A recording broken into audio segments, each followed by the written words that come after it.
Hello बच्चों, आज हम पढ़ेंगे यूनिट 8। हमारी यूनिट 7 कंप्लीट हो चुकी थी। पिछले वीडियो में लास्ट एक्सरसाइज हम कर चुके थे क्लास 7 की।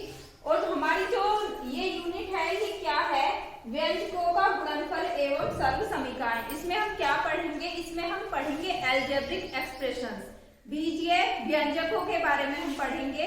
इसका बीजीय व्यंजक का जो ओवरव्यू है वो क्लास 6 में है। क्लास 6 में इसका इंट्रोडक्शन सारा दिया हुआ है और पिछले वीडियोज में जो क्लास 6 के हैं वहां मैंने इसके बारे में बताया है। बस यहाँ जान लेते हैं फिर भी छोटा सा वीडियो शुरू करने से पहले कि बीजीय व्यंजक क्या होते हैं, एल्जेब्रिक एक्सप्रेशन क्या होते हैं। जो हम उससे पहले हमें जानना होगा कि बीजीय पद, हम कुछ चीजों को ऐसे लिख देते हैं x + y = 10। तो इसमें हमें 10 तो समझ में आता है कि 10 क्या है। 10 एक संख्या है, पढ़ते हैं, शुरू से पहली क्लास से पढ़ते आ रहे हैं। लेकिन ये क्या चीजें हैं, x और y, ये क्या चीजें हैं? तो ये क्या है, ये हमारे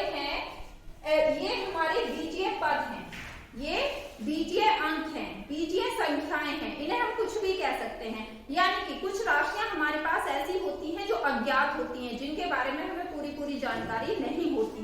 इसका एक एग्जांपल लेते हैं कि एक थैले में 10 फल है, एक थैले में 10 फल है या एक टोकरी में 10 फल है, जिसमें से कुछ फल तो आम है और कुछ फल अमरूद है।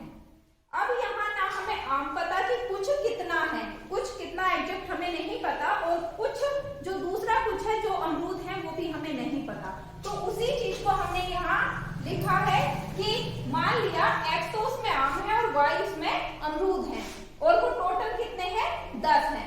तो कुछ ऐसी राशियां होती हैं, कुछ अज्ञात राशियां होती हैं जिनका एग्जैक्ट नंबर हमें नहीं पता होता, एग्जैक्ट वैल्यू हमें नहीं पता होती।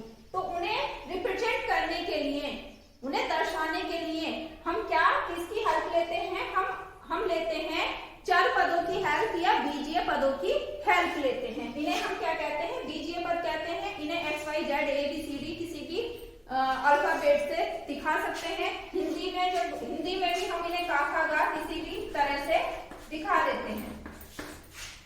ये हमारे सब क्या होते हैं, बीजीय पद होते हैं। अब आगे आती है बात व्यंजक। अब बीजीय व्यंजक क्या होते हैं, इन पदों से मिलके इनके साथ, जैसे एक तो ये एक्सप्रेशन हो गया, दूसरा हो गया 2x + 3y + 5z बराबर, ये पूरा हमने 20 वैसे ही ले लिया। अब इसमें क्या है कि यहाँ तो सिंगल x था, यहाँ x के साथ में 2 है, अंक भी शामिल हैं, और चर और अचर दोनों तरह के पद शामिल हैं, और उनमें कुछ संक्रियाएं हो रही हैं, जैसे कि ये दोनों जुड़ रहे हैं, यहाँ मैं प्लस की जगह माइनस कर देती हूँ। जो मैथमेटिकल कैलकुलेशंस हैं वो भी उनमें हो रही हैं, वो संक्रियाएं उनमें लग रही हैं, कहीं जोड़ना कहीं घटाना, और जहाँ कोई चिन्ह नहीं होता है यहाँ क्या है, गुणा है।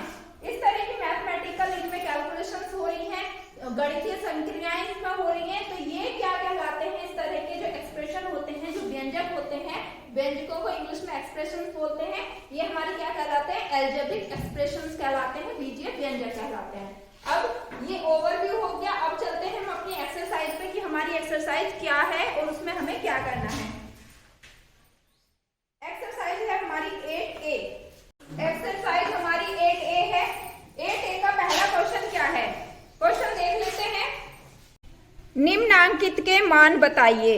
इसमें सिंपल गुणा है 2 पदों का, क्या है, 4x गुणा माइनस के 7x।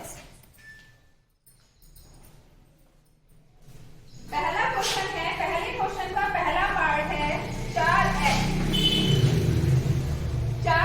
गुणा है माइनस 7x।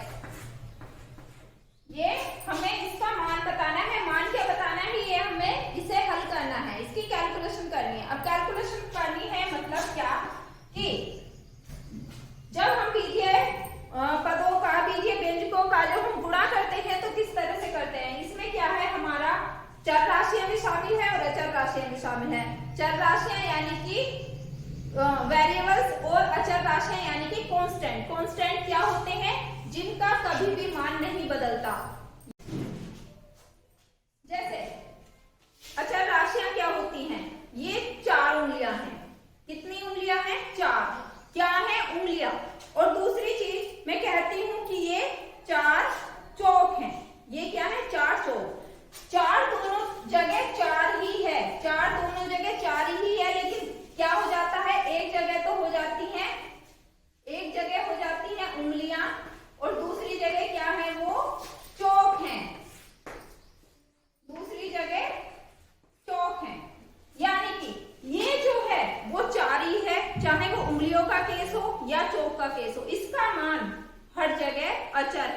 यानी कि कांस्टेंट है, अगर 4 की वैल्यू हर जगह 4 ही है। दूसरी चीज क्या है, जो है चर राशियां जिनका मान कंडीशंस के हिसाब से घटता बढ़ता रहता है, कुछ भी हो सकता है, वो हमारी क्या कहलाती है, चर राशियां कहलाती हैं, वेरिएबल्स कहलाते हैं, कि जिनकी वैल्यू घट बढ़ सकती है या चेंज हो सकती है, परिवर्तित हो सकती है अकॉर्डिंग टू द कंडीशन।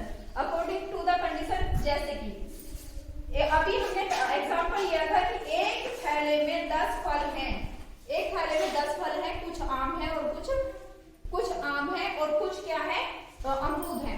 तो उसमें से हम काउंट कर लेते हैं कि उसमें निकले 4 आम, उसमें निकले 4 आम। तो x की वैल्यू कितनी हो गई, 4 हो गई, और y की वैल्यू कितनी आ गई, 6 आ गई। 4 आम है तो क्या हो गया, अमरूदों की संख्या कितनी हो गई, 6 हो गई। यानी कि एक जगह x का मान है 4 और y का मान है 6, लेकिन कंडीशन अभी बदल गई कि गिनती करने में गड़बड़ हो गई, गिनती में गड़बड़ हो गई। दोबारा जब काउंटिंग करी तो आम निकले 6, तो अमरूद कितने रह गए, 4 रह गए। यानी कि कंडीशन बदलते ही क्या हुआ कि इसका मान x और y का क्या हो गया, परिवर्तित हो गया। तो ये किस तरह की राशियां होती हैं, ये होते हैं हमारे वेरिएबल्स, जो कंडीशन के हिसाब से जिनकी वैल्यू चेंज होती रहती है। अब अपने क्वेश्चन पे आते हैं। हमें इसमें चर और अचर दोनों तरह की राशियां दिख रही हैं और हमें गुणा करना है। गुणा कैसे होती है, जो हमारी अचर राशियां हैं उनका गुणा अचर राशि के साथ में होता है, और जो चर राशियां हैं उनका गुणा किस तरह से होता है। इसमें हम 4 का गुणा करेंगे माइनस के साथ में, 4 सत्ते 28, माइनस का है, ये तो बहुत बेसिक चीज है, क्लास 3rd से हम पढ़ते आ रहे हैं कि प्लस और माइनस का गुणा होकर क्या बन जाता है, माइनस बन जाता है। ये हो गया माइनस के 28, यहाँ भी x और यहाँ भी x गुणा x, ये हो गया हमारा x गुणा x।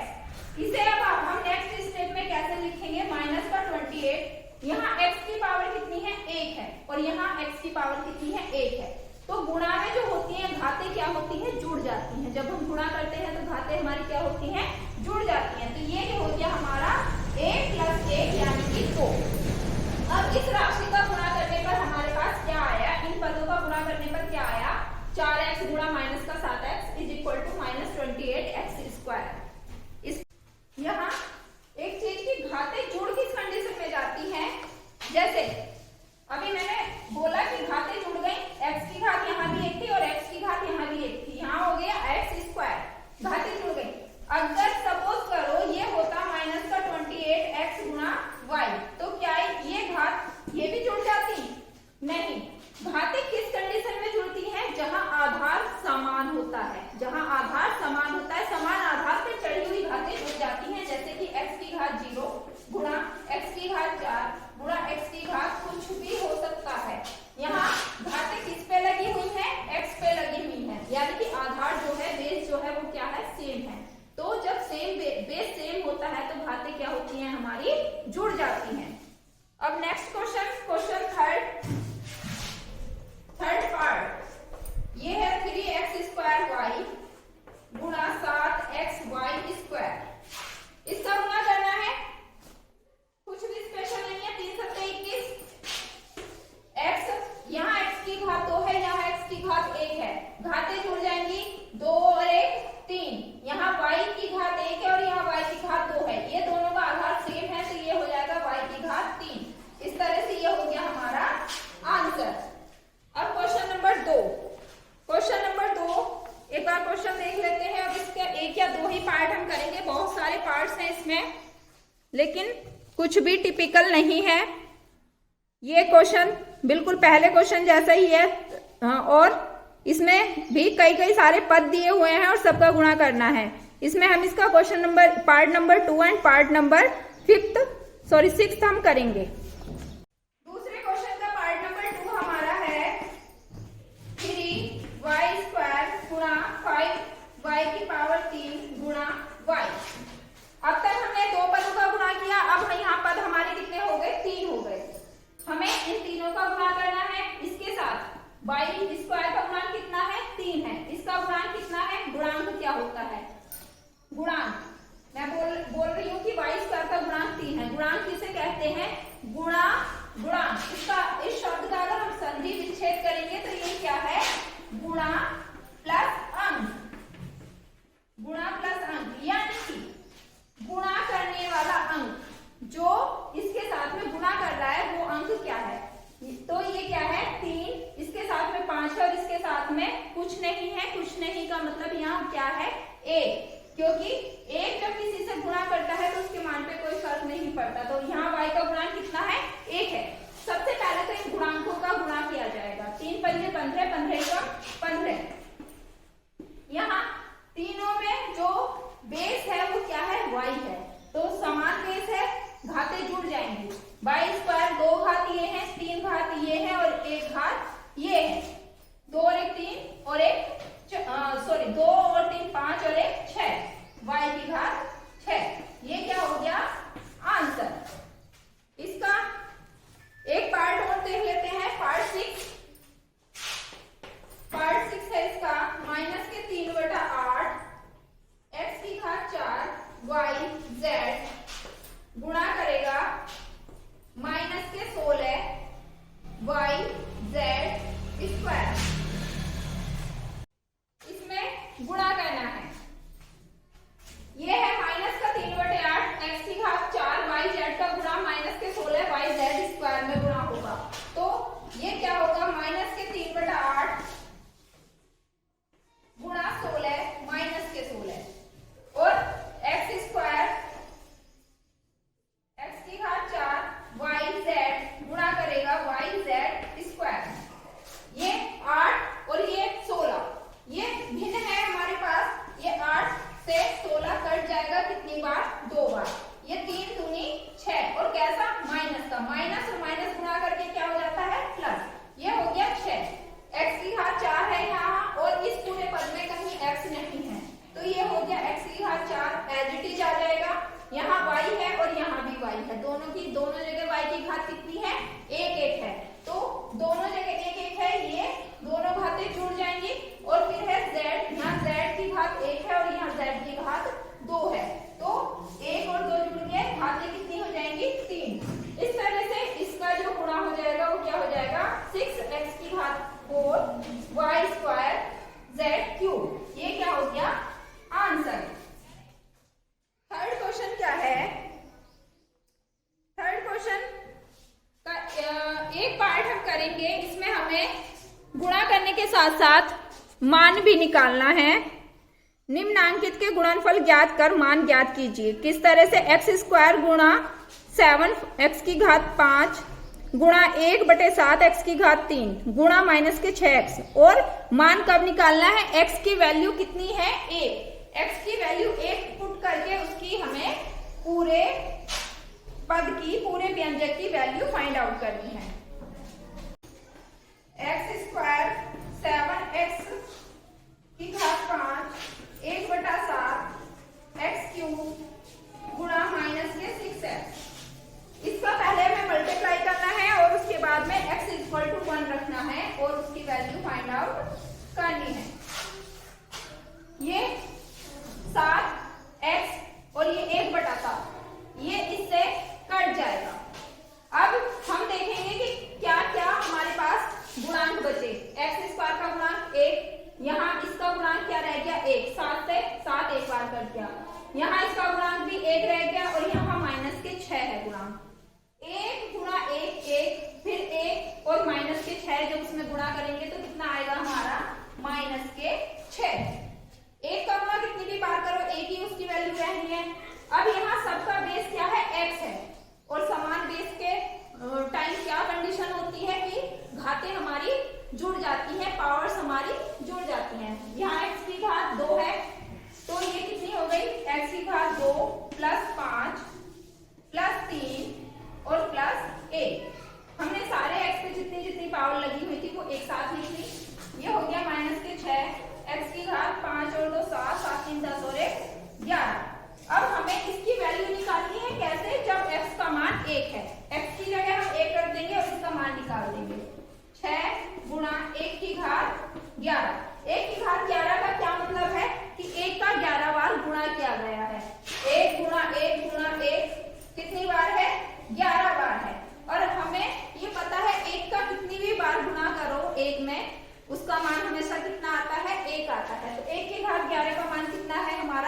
11, 1 की घात 11 का मान है हमारा 1, माइनस के 6 गुणा 1 बराबर कितना आ जाएगा, माइनस के 6। आंसर। एक्सरसाइज का 4th एंड लास्ट क्वेश्चन। एक बाग में 2x क्यारियां हैं, प्रत्येक क्यारी में xy पंक्तियां हैं, प्रत्येक पंक्ति में y² गुलाब के पौधे लगे हैं। ज्ञात कीजिए बाग में कुल कितने पौधे हैं और x बराबर 3 और y बराबर 2 रख के कुल पौधों की संख्या बतानी है। क्वेश्चन थोड़ा सा फिगर बना के इसे हम कर लेते हैं। एक बाग में 2x क्यारियां हैं, कोई बाग है उसमें क्या है, क्यारियां हैं और क्यारियों की संख्या कितनी है हमें नहीं पता कितनी है ये, वैसे हमें दिख रही है 3 बनाई है मैंने, लेकिन उसमें क्या है 2x, संख्या कितनी है 2x। ये 2x का मतलब 3 से नहीं है, बस मैंने एज अ फिगर ये दी है। उसके बाद क्या है, ये कितनी भी हो सकती हैं आगे। उसमें प्रत्येक क्यारी में xy पंक्तियां हैं, जो पंक्तियां हैं अब इन क्यारियों के अंदर वो कितनी है xy है, यानी कि एक क्यारी में xy पंक्ति है, ये पंक्तियों की संख्या कितनी है xy है, और प्रत्येक पंक्ति में y² गुलाब के पौधे लगे हैं। प्रत्येक पंक्ति में पौधों की संख्या कितनी है y², ये जो पौधों की संख्या है ये कितनी है y², यानी कि एक पंक्ति में y² पौधे लगे हैं। अब हमें इसमें क्या बताना है, एक तो बताना है बाग में कुल कितने पौधे लगे हैं। इसे हम एक जनरल एग्जांपल से समझते हैं कि एक बाग है उसमें 3 क्यारियां हैं, 3 क्यारियां हो गई जैसे मैंने इसमें बनाया है।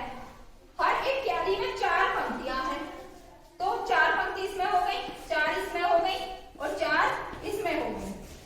ठीक, तो कुल पंक्तियों की संख्या कितनी हो गई, हम कैसे करेंगे, या तो इन 4 को 3 बार जोड़ लें, 4 4 8 और 4 12, या 3 का 4 में सीधे गुणा कर दें तो कितना आ जाएगा 12। और प्रत्येक पंक्ति में कितने हैं, कितने पौधे लगे हैं मान लिया कि 5 पौधे लगे हैं प्रत्येक पंक्ति में। तो एक क्यारी में क्या कुल पौधों की संख्या कैसे निकालेंगे हम, एक क्यारी में पौधों की संख्या निकाल रहे हैं, 4 पंक्ति है और एक पंक्ति में 5 पौधे हैं, तो 5 5 10 5 15 5 20, या तो जोड़ के निकाल लें या सीधा सीधा 5 का 4 में गुणा कर देंगे, 4 गुणा क्या कर देंगे 5, ये 20 क्या आ गए, एक क्यारी में पौधे आ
वीडियो में हमने